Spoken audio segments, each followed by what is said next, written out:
আল্লাহু আকবার জিন্দাবাদ জিন্দাবাদ আলহামদুলিল্লাহি রাব্বিল আলামিন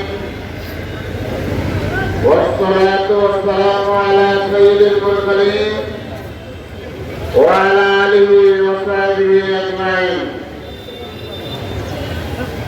এগারো দলীয় ঐক্যজোট কর্তৃক আয়োজিত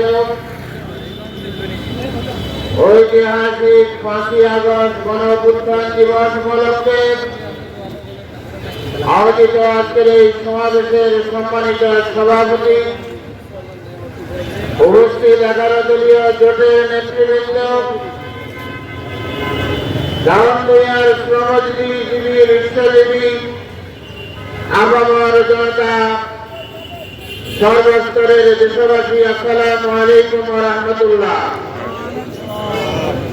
সম্মানিত উপস্থিতি,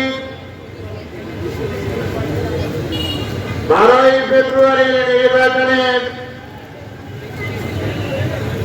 জামাত ইসলামীকে ইঞ্জিনিয়ারিং করে হারানো হয়েছে।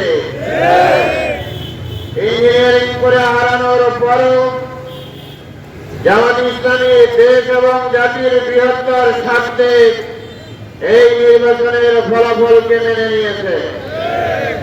সম্মানিত উপস্থিতি, বাংলাদেশ জাতীয় সংসদ একজন মানবিক বিরোধীদলীয় নেতা উপহার পেয়েছে। বাংলাদেশের ইতিহাসে এরকম বিচক্ষণ, এরকম জনদরদী, এরকম দেশপ্রেমিক ইসলামী একজন বিরোধীদলীয় নেতা ইতিপূর্বে কখনো পাওয়া যায়নি। কথা ঠিক কিনা? আমরা সরকারকে পরামর্শ দেব, বিরোধী দলের সাথে সমন্বয় করে দেশ গঠনের কাজে আত্মনিয়োগ করুন। বাংলাদেশ জামাত ইসলামী এবং জাতীয়তাবাদী দল, এই দুইটা দল এক সময় একই জোটে ছিল।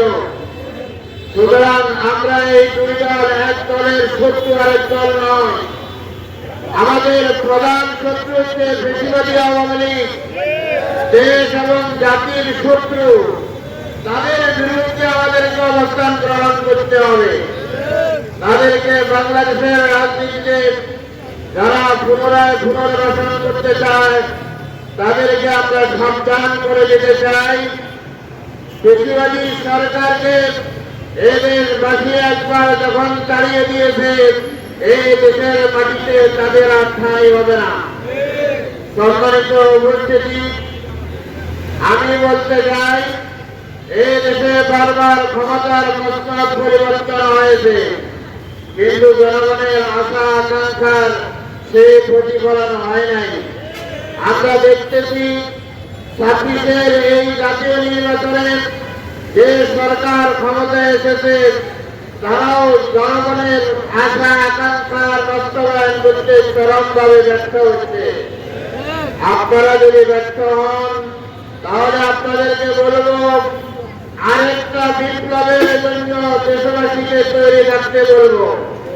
সম্মানিত উপস্থিতি, সেই বিপ্লব হবে পূর্ণাঙ্গ বিপ্লব এবং সেই বিপ্লব হবে ইসলামী বিপ্লব। কথা ঠিক কিনা?